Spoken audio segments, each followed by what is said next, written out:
The most decorated world heavyweight champion of all time returns as Vacant is crowned the new world heavyweight champion of WWE. Plus more. Check it out. Uh-oh. Yes, boy! French toast is the exchange student that you have like a 3-week affair with. Fake. We can see that you don't have pants on. Somebody hit somebody with a pie. Do something. Giovanni yelling we're out of time as we go off the air. Giovanni yelling a lot of things tonight. And welcome to the Mark It Down podcast. You heard the man. Welcome to the Mark It Down podcast. I am your host for this evening, Mean Streak Matt. I've got James Gisante producing for me for the time being, so be sure to be nice to him in the comments. And it's 11:11, so make a wish. What up from Dave Finch? Right off the bat. Make a wish, buddy. I wish. You don't have to tell me the wish is. I'm not going to tell you what mine is. Running out of time. Got it. Okay. My wish has been made. It's still 11:11. You still got some time, but let's get into it. So the show starts. We're in Sacramento, California tonight. Last week, Seth Rollins was laid out by Braun Breaker and Bronson Reed. Thank God Braun Strowman is fired, so I don't have to remember all three of those names. Although he's doing some show on USA now under the name Braun Strowman, so maybe he's like under contract, or they're just like, you know what, that name's good enough. It's rememberable. We'll get the okay from WWE. We're all in the same time banner. I'm sure James is texting me to get back onto schedule. Anyway, so those two guys come out, and Braun Breaker has the title. And it's revealed that Seth is hurt. He's injured. They're vacating the title. And Adam Pearce, the general manager of Raw, demands that Braun Breaker give him that title. So he does. Paul Heyman does a whole spiel. He really spins this story about like where this is going and like how this became and like how Braun Breaker had this, scoped out, laid out, planned out since WrestleMania. And it's just kind of like, what? Like, no, Seth just got hurt. And that's why we had to end this group early. Like, you're doing the best you can, Paul, I guess, but no one's buying this. Still, he's a very compelling man. He's definitely a snake oil salesman, as he'll be called later in the evening. What I don't like about this right off the bat, it's not even that. It's the fact that Braun Breaker has a title. Why didn't Seth just have both titles last week? We saw Stephanie Vaquer have both her world championship and her crown jewel, the champion of championships. Seth didn't have that last week. They could have done that where like Braun could have grabbed one title and then he could have given Bronson Reed the other title. And that way it doesn't look like one's on top of the other, considering they've been booked kind of evenly this whole time. Yes, Braun Breaker has been with Seth longer, but they're always the tag team together. It's just, I thought it's odd, and it seems like there's a simple solution there that I just laid out, but we're not getting that. Raw was awesome. I'll get to my overall review, but I'll say right off the bat, I won't disagree with you there. I'll give my final thoughts later on. So that happens. Paul does his thing, and that segment is over. That takes about at least 15 minutes. Give me a sec. I want to check my notes. Checking my notes. Okay, right where I thought we were. And don't worry, Anthony, we'll get to the Becky Lynch match. We're not doing that yet, but we're going on to the first match. Again, this is last week. It gets set up that the Judgment Day of Finn Balor and JD McDonough will be defending their tag team championships against AJ Styles and Dragon Lee, a fairly new team. They're kind of dynamic. Neither of them are really doing anything. Like, I thought AJ was going to win the IC title. That didn't happen. They seem to be moving on from that. And Dragon Lee needs something. I mean, the guy is very talented. He looks great. I'm not a fan of the wings he has in the entrance. I think it's like overkill. It's like how Drew McIntyre had the kilt and the sword. It's like, we get it. He's Scottish. We're not stupid. I've never really been a fan of wings in general. Lyra, don't like her wings. That one time in AEW when what the hell? Athena had wings, that one entrance, not a huge fan. Regardless, they ended up having a really, really good match with JD McDonough and Finn Balor. There was great spots from all these guys. One of my favorites early on was Dragon Lee hit it was head scissors, and he actually landed on his feet. Like, you do a head scissors, usually your feet go up against the guy's neck and you bring him down, and usually you go down too. He had so much momentum that he ended up swinging full tilt and landing on his feet. That was fantastic. There was a lot of cool spots in this match. Comments do not represent the views of what with wings? Was it the wings comment? Okay, I thought you were saying, maybe I was saying something like super disparaging. Yeah, I don't think wings really do it for me in entrances. There's definitely exceptions. Ricky the Dragon Steamboat, like that one's really fun, but that was really like a one-time thing, right? Like, he just did it for the one WrestleMania. I don't know, before my time. I've only seen some of his stuff. There was also some really cool stuff from a TV perspective. They did the classic, like, oh, somebody does a move, like AJ did the flying forearm, the phenomenal forearm on Finn Balor, and JD had gotten knocked out of the ring previously, and you just know, like, it's too early in the match for this to end, and JD's going to come in and break it up.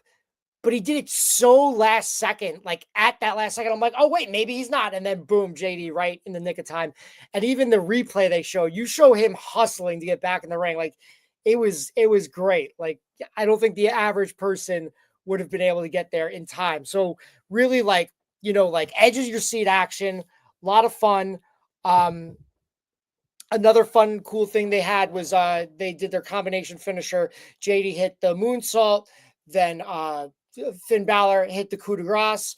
He went for the pin on AJ. And I mean, I think only like the coup de grace has only gotten kicked out of like 4 times in WWE, like something pretty small. Like, we're talking Roman, Damian Priest, and Brock Lesnar.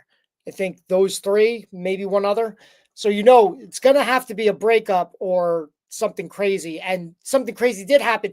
Dragon Lee vaulted over JD McDonough in a great athletic feat and broke up the pin. He's a man on fire. He gets JD to the outside of the ring. He does a tope on him, and then as he's falling, like, the little black thing like fell. It looked like, was that like a piece of felt from his wings earlier? Was that a microphone that he had on? I don't know. I was confused. Did anyone else see the black felt, or is it just me? Maybe I need a new TV. I don't know. We'll see. Anyway, that gives AJ Styles enough time to counter Finn Balor, who's trying to hit him with his own phenomenal, his own Styles clash. Again, AJ breaks free of it, counters, and then ends up hitting him with hits Finn with the Styles Clash for the 1, 2, 3. We have new tag team champions, everyone. And what are we going to call them? Are we going to call them Styles Dragon, AJ Lee? That was a name that was joked about a couple times during the night. Who knows? Regardless, AJ Styles and Dragon Lee are tag team champions. It's great because it gives something for AJ to do, as well as Dragon Lee, who's needed something desperately. James, our James of the pod, obviously, and our producer tonight says AJ deserves good things, but this just feels too random. I will agree, but I want to say let's give it a chance. I love oddball couples in wrestling when it comes to tag teams. They're one of my favorite things, and when they're done well, they're done super well. I mean, we're talking Team Hell No.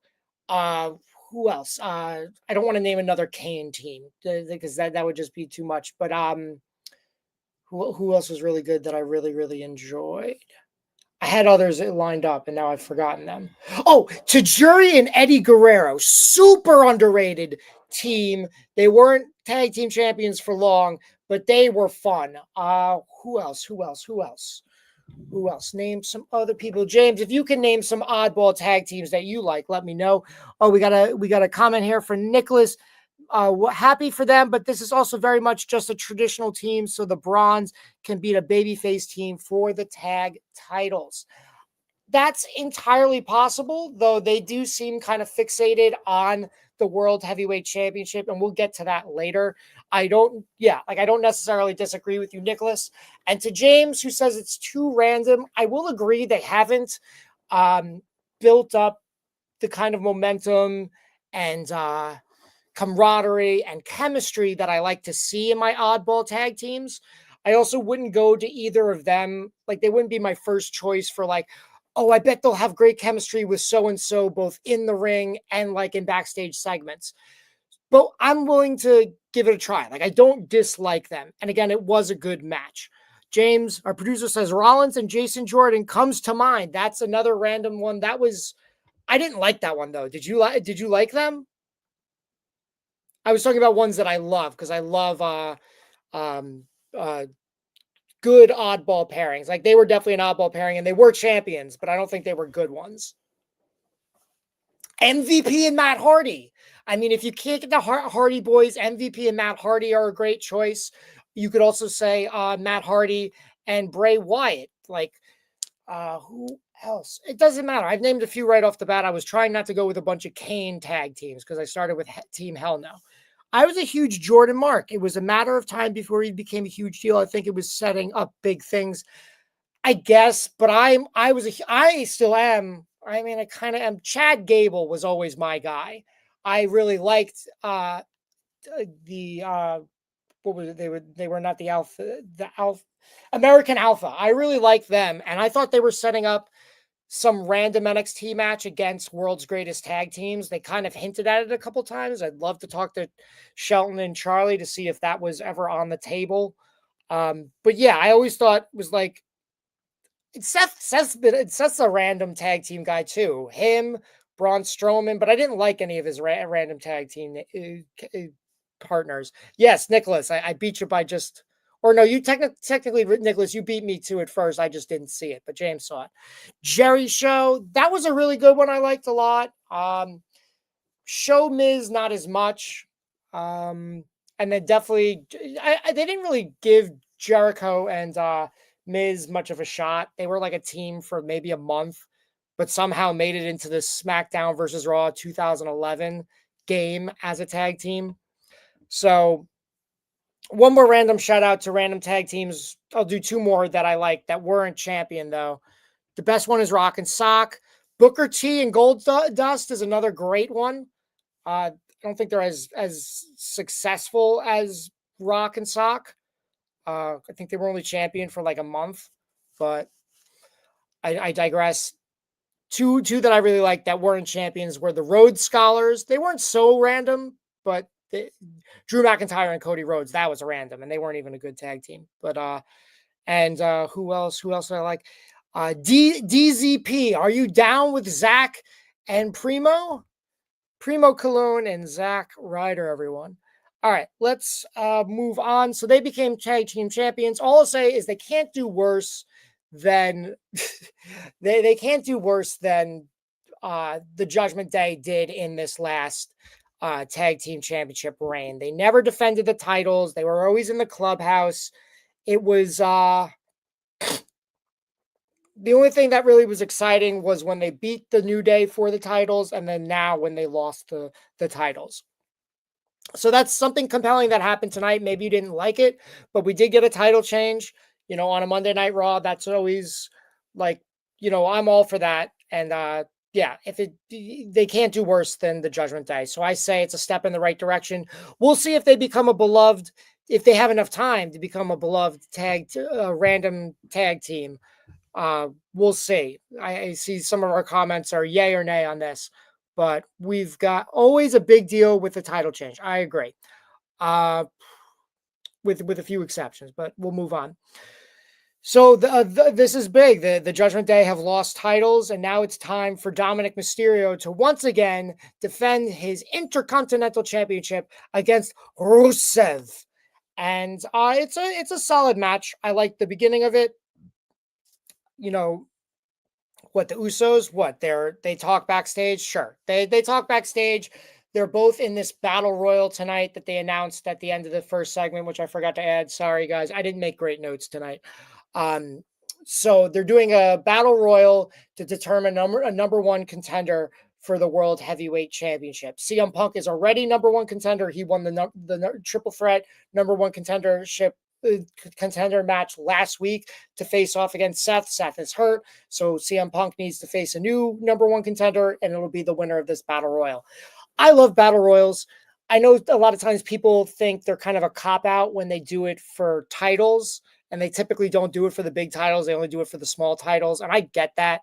But also, I kind of like it more than a tournament. You know, you just get it all done in one match.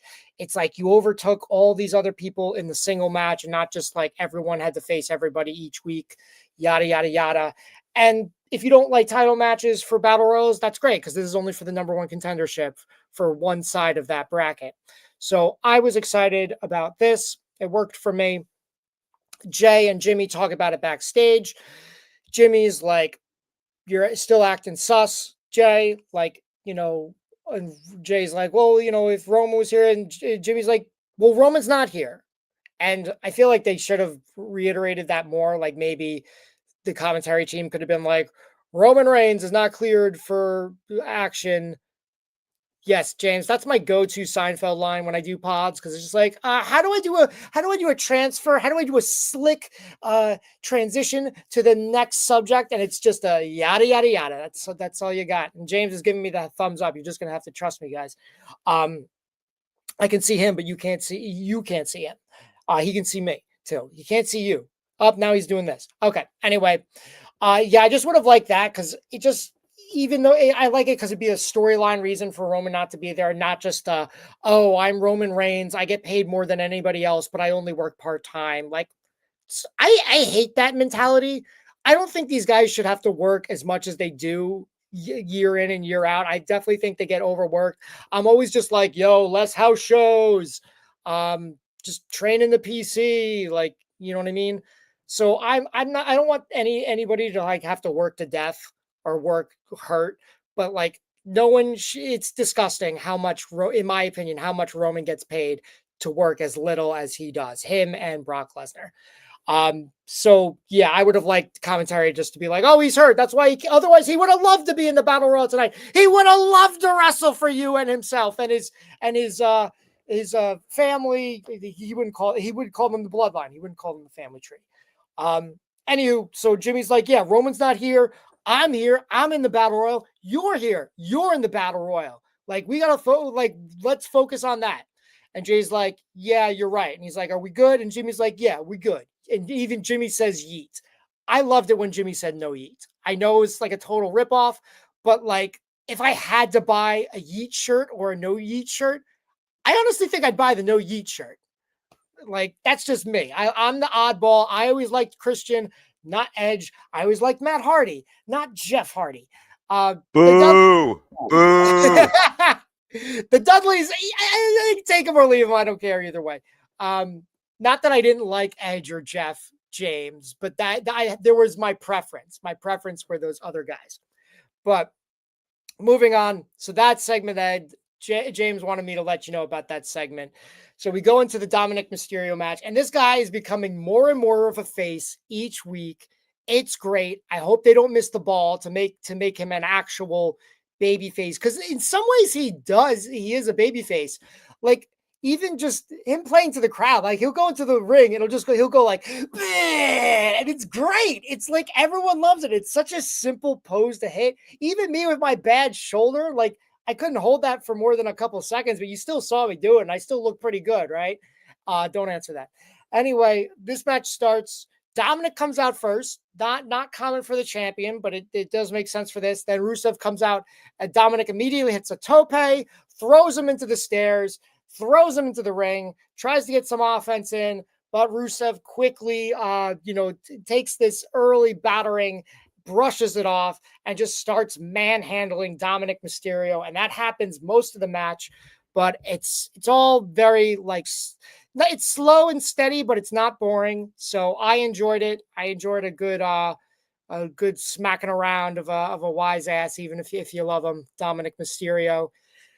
Eventually, this gets pushed to the outside, and Penta is there. Why Penta's out here and not waiting till the end of the match? Who knows? I guess because of booking reasons, and that's the way, we have to move the plot forward. So he's in Dominic's face. Rusev throws Dominic into Penta. Penta falls like a house of cards. Dominic, this is on the outside area near the announcer table, but closer to the bell area, like right next to it. At that point, Dominic is grabbing for the table with the bell. And I was looking, I'm like, is he grabbing the pencil? Is he going to kill him with a pencil like John Wick? No, he was grabbing the ring, the ring hammer, the bell hammer that he used last week. He slips it into his boot. Rusev and Penta have words. I guess Penta's mad, that Rusev threw Dominic into Penta, but it's like, Penta, one, this isn't your match. Mind your own business. And two, aren't you mad at Dominic Mysterio?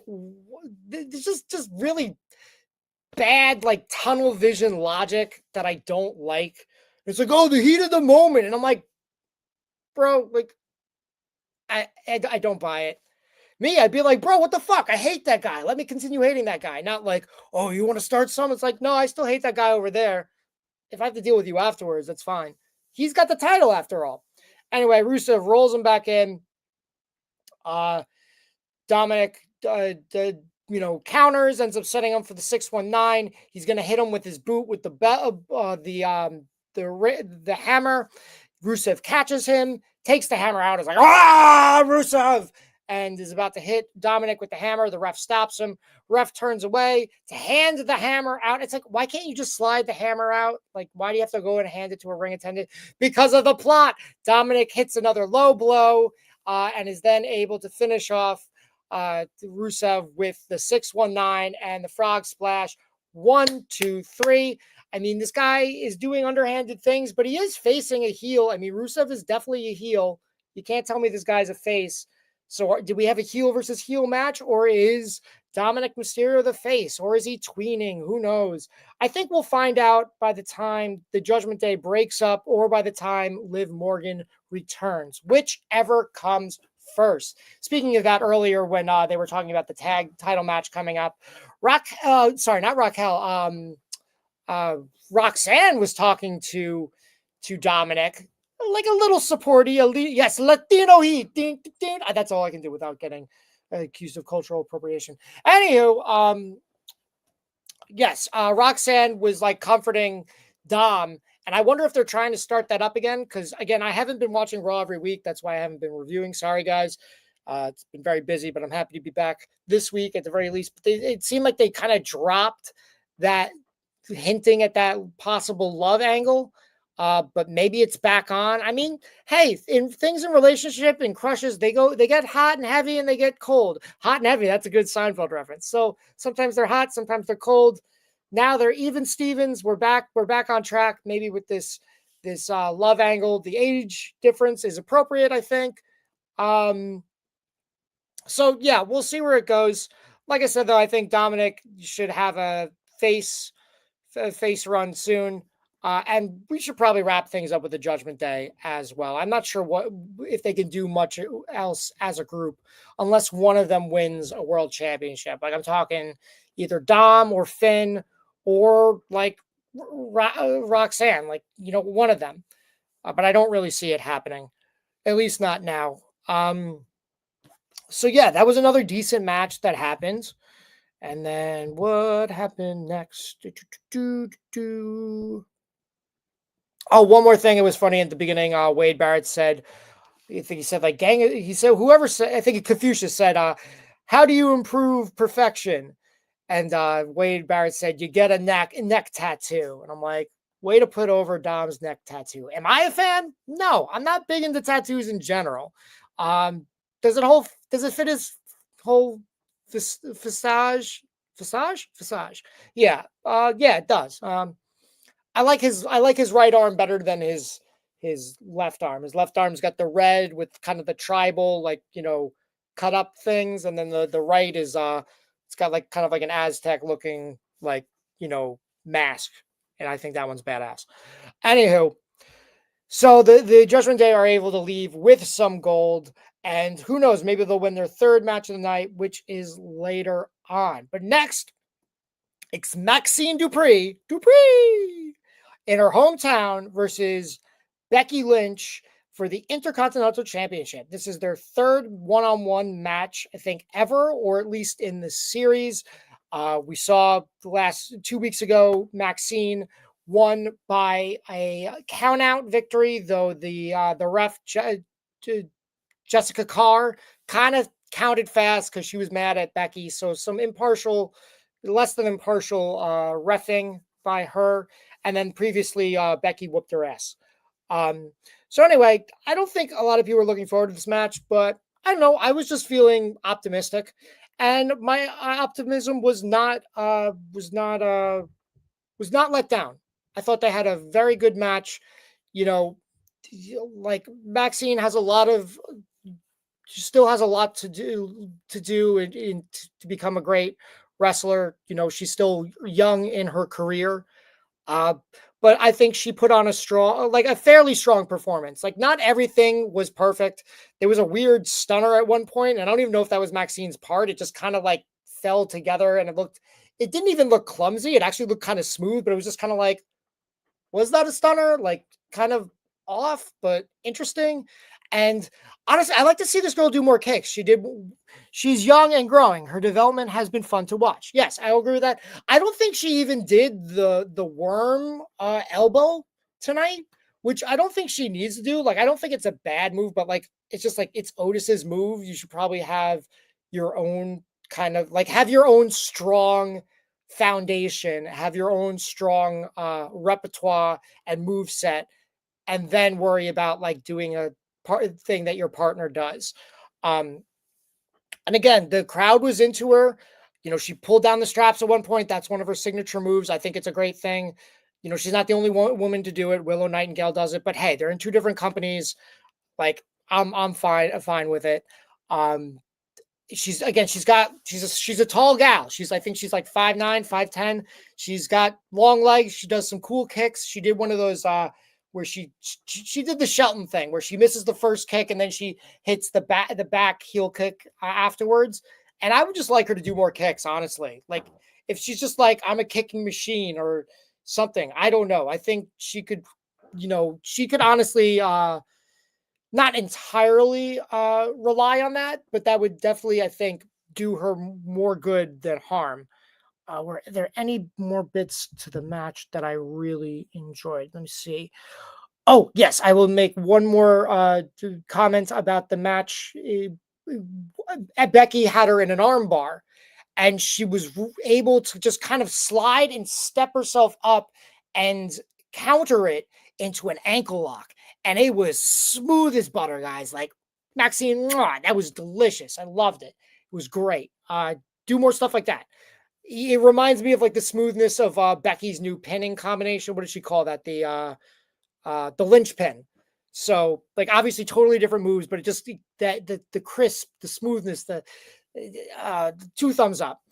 Unfortunately, this match ends Becky trying to leave. She grabs a title.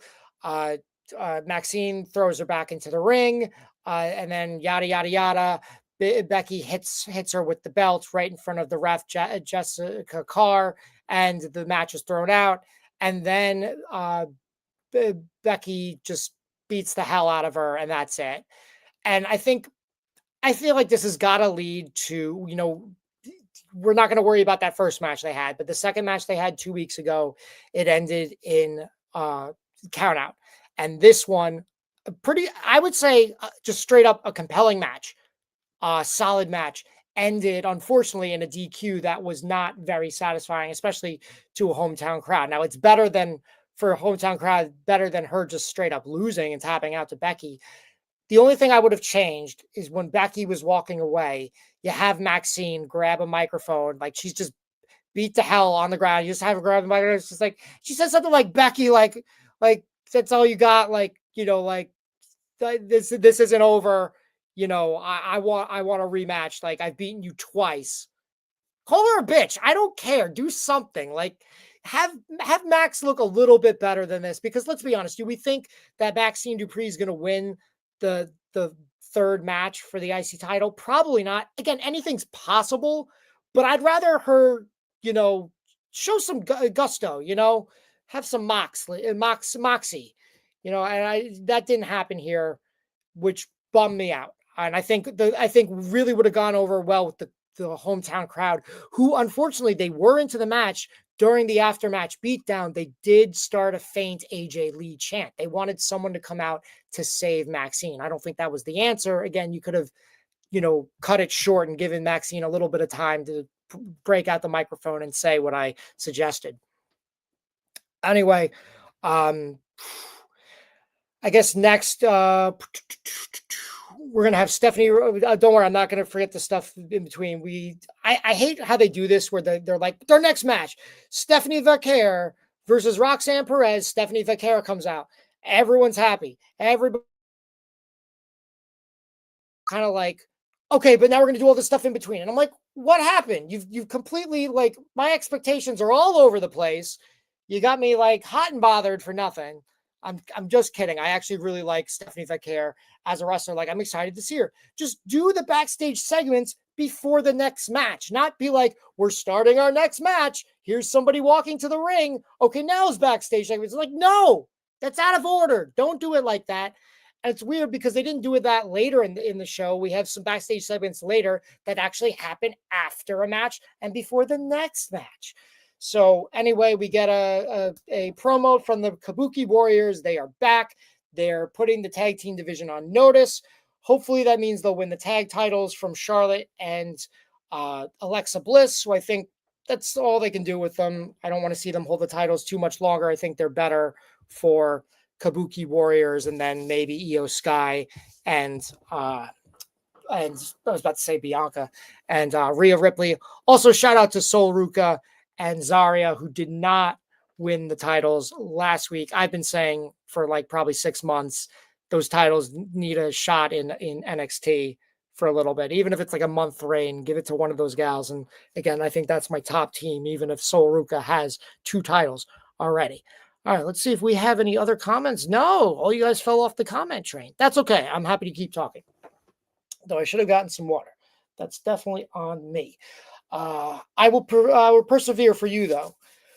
So, yeah, we had the Kabuki Warriors. And then what else did we have backstage? We had, we had Bailey and Lyra. So Lyra's birthday is next week. They're another tag team. They're potentially in title contention, though it appears that Lyra wants to focus on being a single star and Bailey is just being Bailey crazy.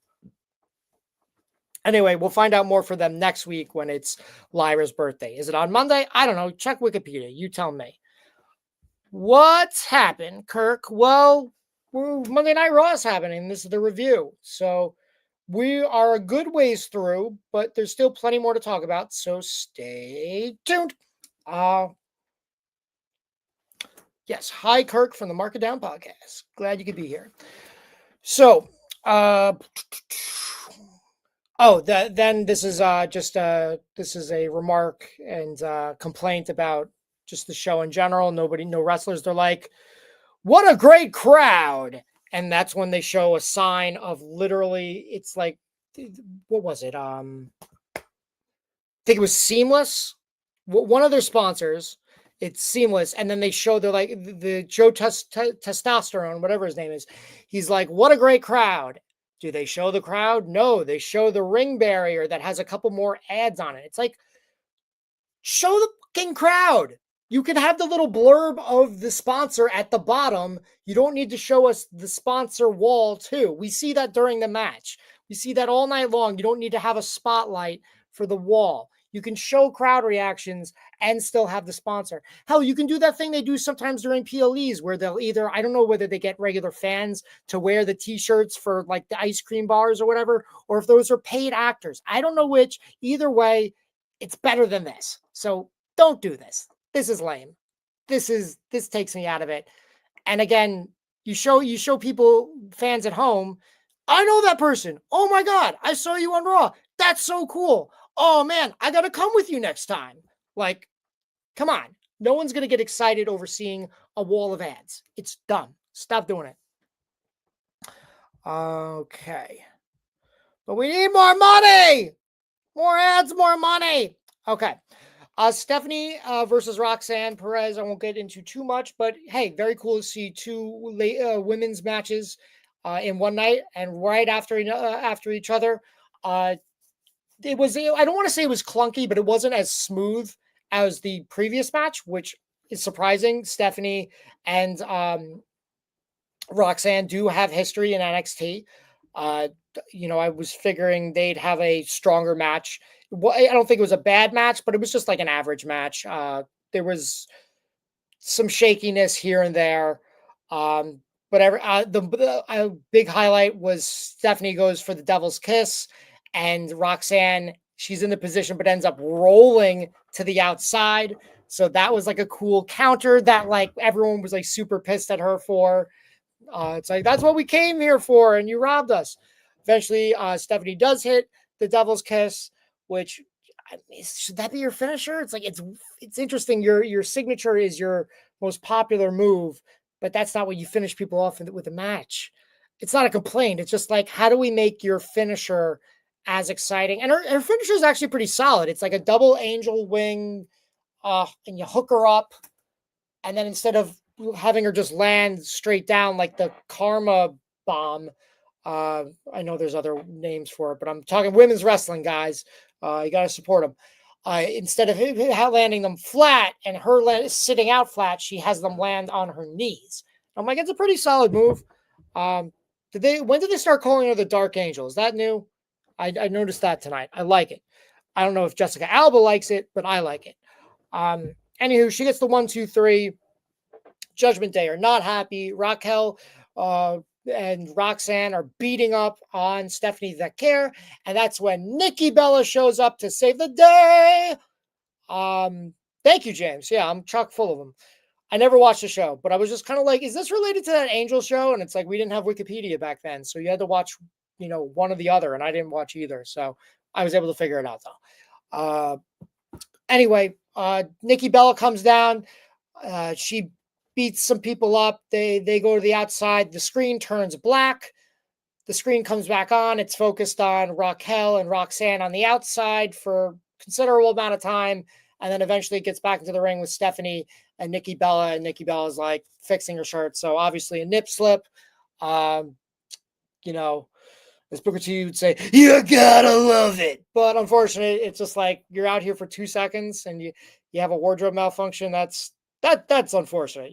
It's kind of like, I don't know what to say. It's just like, do you wear a sports bra? I don't know what to do. Like, it's not something I've ever had an issue with, but I felt bad for Nikki Bella.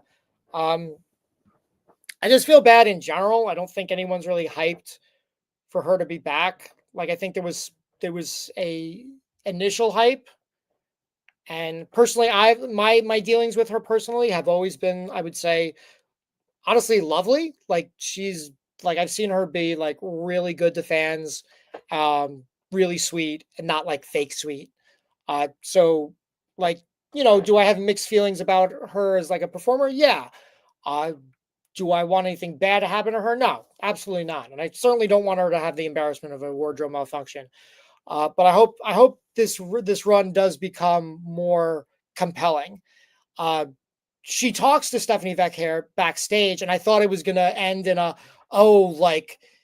maybe you give me a title shot, or I'm coming for the title, which I thought would have been really lame considering she just lost to Becky Lynch for the IC title. Now, where you rank Stephanie Vecchia and Becky Lynch, I'm not saying Stephanie Vecchia is better, but we are saying Stephanie Vecchia's got the world title and Becky Lynch has the mid-card title. Now, obviously, Becky Lynch is elevating that mid-card title, but you can't lose a match for the mid-card title and then immediately go for the world title and not like have earned it. You know what I mean? You can't be a face, be like, I'm coming for that title. You got to be a heel and be like, I don't care, I'm going for the title, or or I win the number one contender. I don't know. But I do think it's hinting that possibly she is turning heel at some point because she tells Stephanie, you're a champion now.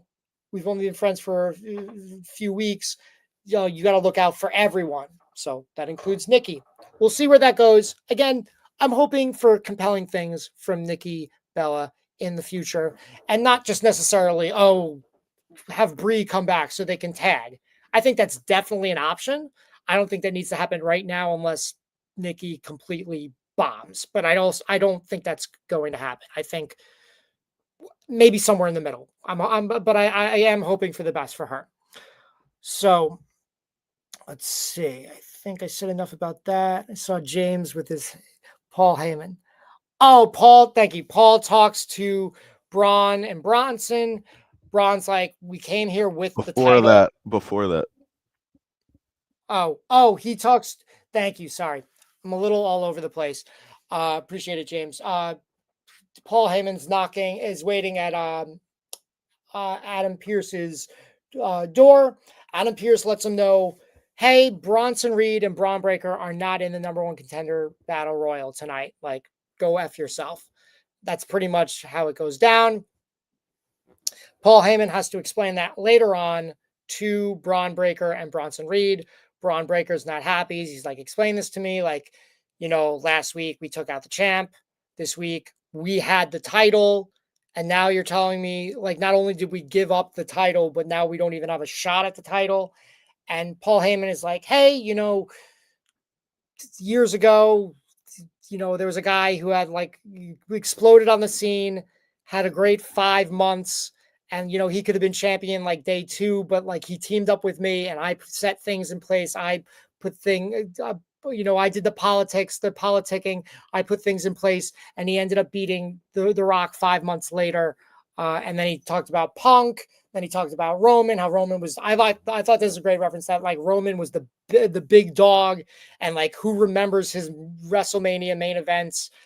Nobody, he doesn't say it, but it's like, nobody remembers his WrestleMania main events. Nobody remembers the big dog. People remember the tribal chief, the guy who held the title longer than anybody. And that was me at his side. So like, I know this doesn't look great right now, but like, trust me, I am calculating and maneuvering around this and we will, get to where you want to go. And again, my question is like, it obviously seems that Braun Breaker has aspirations to be the World Heavyweight Championship. He's on Raw. That's the world title on Raw. He's never challenged for the Intercontinental Championship after he lost it at WrestleMania and wasn't even the one who got pinned. Like, he's never invoked a rematch or asked for a rematch or demanded a rematch. He obviously has no interest in that title whatsoever. Like, what is Bronson Reed doing? Is he just happy to beat people up and steal their sneakers? That was a really great line in the beginning that Braun said we should go into. He says he kind of mumbles it, but you do hear it. He's like, we should go into Adam Pearce's office, beat him up, and steal his sneakers. And it's like, Bronson Reed, can we start doing that again? Because that was so much fun. It reminded me of the Sticky Bandits in Home Alone 2, where Marv is just, am I getting the names right or am I mixing them up? No, Marv is Joe Pesci. Well, what's the tall guy's name in Home Alone? Pesci's Harry. Daniel Stearns is Marv. Okay, I did have it right. Thank you. It's Harry that throws me off because he has no hair. Anyway, I don't know. So yeah, Marv is just stealing everybody's mittens on the ice rink.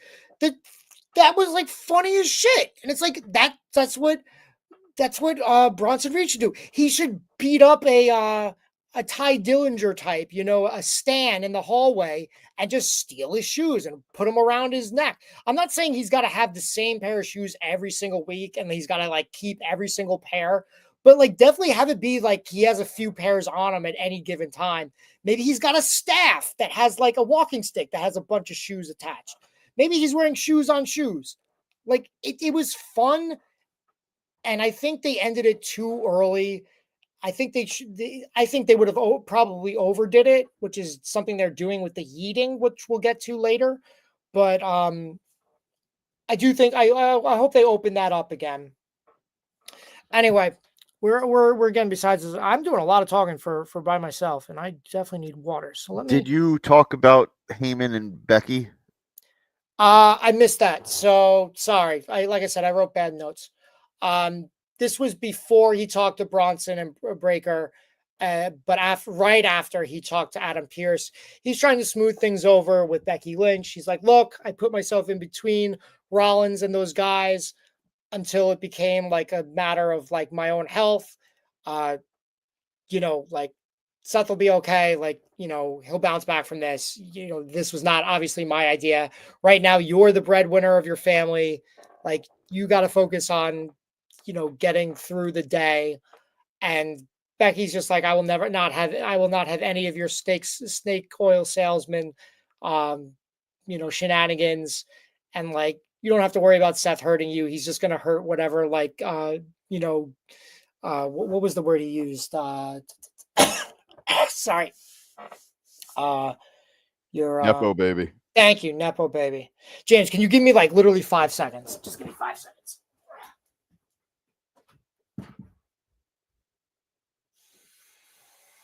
Hey everybody, Matt will be right back. But yeah, I love this back and forth between Becky and Paul because it doesn't change anything for Becky. She's still a heel, but she's consistent. That's her man. She's going to be taking care of him. She's going to make sure whoever crosses him knows they've got a problem with her. So very well done. Small but great way of maintaining continuity, and just a good thing to continue to add that Paul's got a lot on his plate right now, balancing out division, balancing out Becky having an issue, and planting the seeds that when Seth does come back, he will be coming for vengeance. So just very well done. Thank you, James. Well said. Becky and her hot husband, Seth Rollins. So yeah, that pretty much squares us up to the main event where it's the Battle Royal.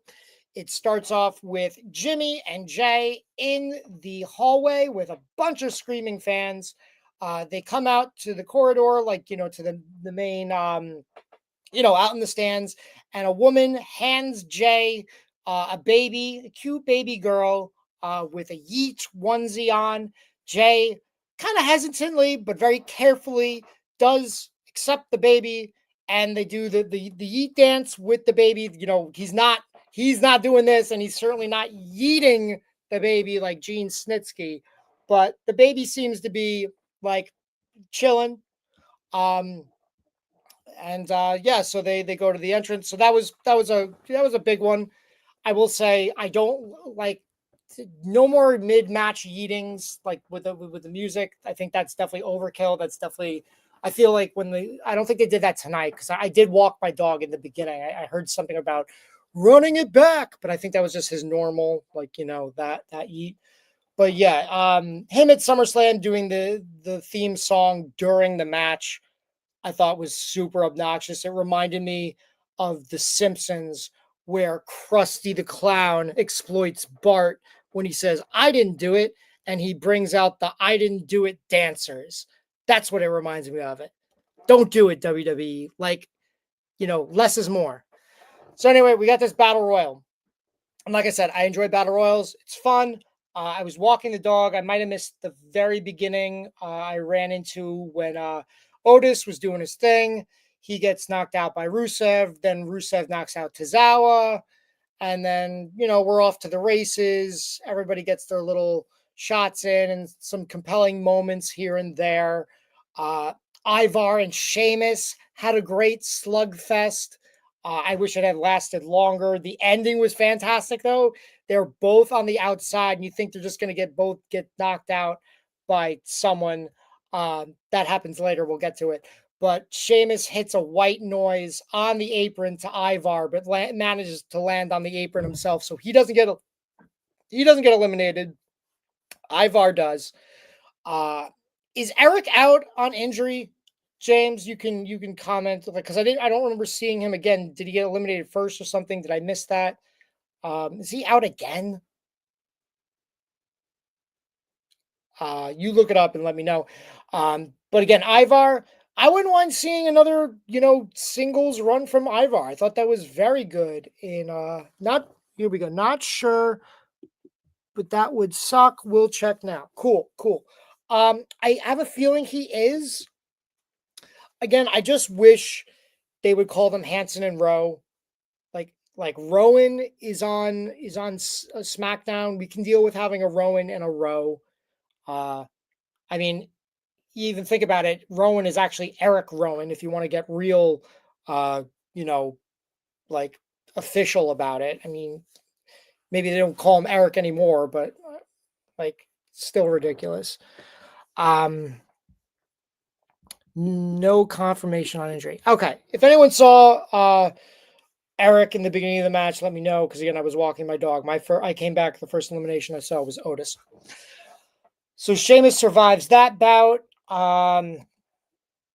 There was a great moment where it looked like Sheamus was going to eliminate Dominic Mysterio. Instead, it was all of Judgment Day. Oh, no, it was Sheamus eliminated Finn Balor and JD McDonough in separate points, but like one after another, and it was great. It was like the Balor thing with Finn, and just like Finn collapsed afterwards on the outside, and then they're kind of fighting him afterwards, and Dominic ends up eliminating Sheamus. So maybe that lines up Sheamus for another IC title match. Sheamus might be the MVP of this battle royal. I thought he looked the best. Had some great reactions from the crowd. It was exciting. Again, this guy is capable of putting on banger after banger after banger.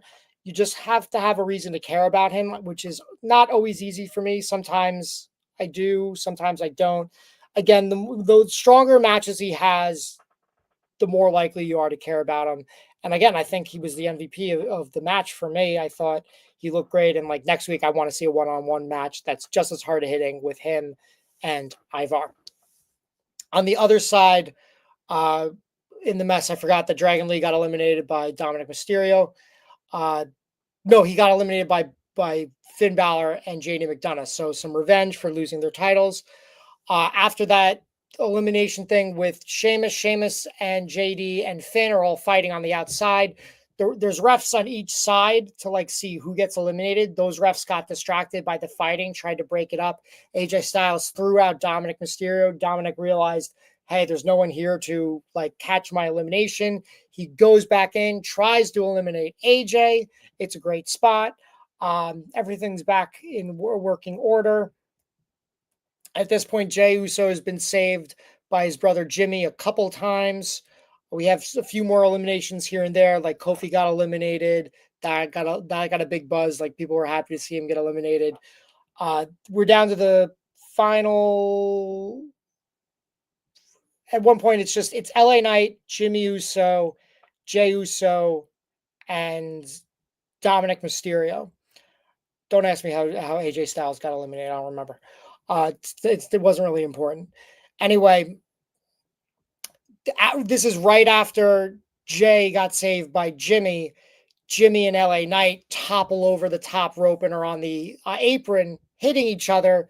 And Jay, like, he only thinks about it for maybe half a second, goes and eliminates them both. And then Dominic, who's in the corner, goes to eliminate Jay. He hits a drop kick on him to get him in the 619 position. He hits the ropes. He goes back over, but Jay recovers, eliminates Dominic Mysterio. Jay is our number one contender. And LA Knight gets screwed again.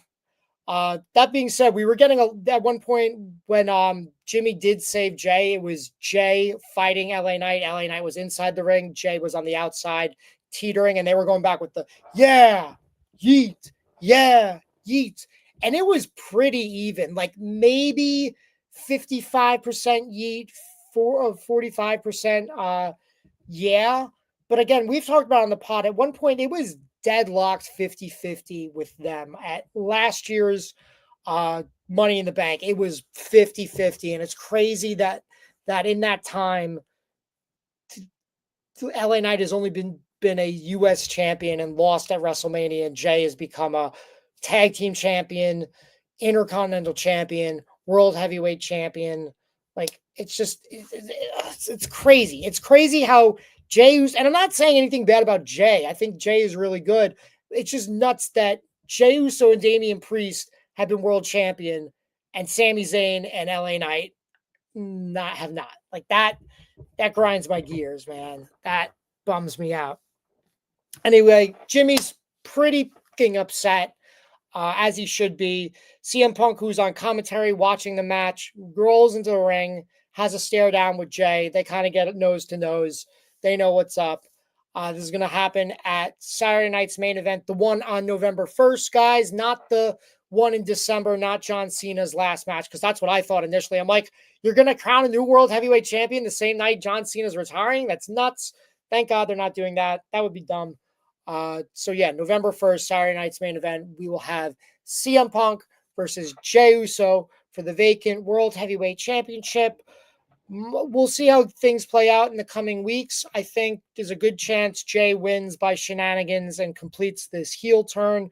Who knows? Maybe he holds it till Mania and faces a returning Roman Reigns. I don't know.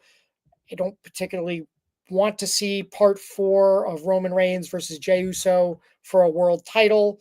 I always thought Jey Uso should eventually beat Roman, but not in the world title picture. I would, that's just me. Any more comments before we go? You guys have been a little quiet. That's okay. I'm happy to do the chatting, and appreciate James so much for helping me out tonight. James, any final thoughts from you, or I'll do our rundown of the end of the night. James is tapping. Eventful night. Yes, I will. And we had an earlier comment from, give me a sec, Anthony. Yo, Matt, Raw was awesome. I said I wouldn't disagree with you. I'm glad I watched Raw tonight. I had fun watching Raw tonight. Not everything hit evenly, but I think there were more hits than misses. We have a compelling story for the World Heavyweight Championship, not only the championship itself, but Jey Uso and what's happening there. I'm hoping that, I think it would be a solid choice to put Becky Lynch defends the title against Maxine Dupree in a specialty match, whether it's as simple as no DQ, no count out, or they do street fight, or they do no holds barred. They could even do cage match. They have options. I wouldn't put them in a cage personally, but I think you definitely give them a compelling match with at least 10 minutes, preferably 13. Yeah, I think that, if they can follow up tonight's match, I think they'll be in good shape. So good on them. That's what I'm hoping for them. And we'll see what happens with the World Heavyweight title. This is the Mark It Down podcast. We cover lots of pro wrestling. There's a bunch of us, but we're always looking for new contributors. We do things like this pod. We're also on Instagram, Mark It Down Pod. I do most of the Instagram stuff. You can find these episodes that we're filming right now. You can find them on YouTube. We're also on Facebook. We're on X. All the good stuff. If there's a new social media out there, you let us know. And we do all kinds of stuff. We review the shows. We review products. Things that come out, and we do lots of giveaways too. We have lots of giveaways coming down the pipe. It's Pike. My sister corrected me the other day. It's if you want to use the pipe one, it's a different saying, but coming down the pike, we got some cool content coming out as well as giveaways. You want some examples? We got the AEW DC Comics comic, the crossover from New York Comic Con. We were going to be giving away at least one of those. If you like Lego, I do a lot of Lego. I got a picture with the Hardy Boys with a Lego out right now. Give me a sec. It's on our Instagram. That's what I'll say. It's on our Instagram, and blah. I'll show you right there. See, they're with a Lego minifig. You got to zoom. Anyway, so my name is Matt. You can follow me on Instagram at MeanStreakMatt or Matt's Minifigs if you want the Lego, and you can also hit us up on the Instagram for Mark It Down Pod at Mark It Down Pod. And all the other socials, the other guys will talk to you. And let us know what you want us to cover and yada, yada, yada. Okay. Stay classy and watch wrestling and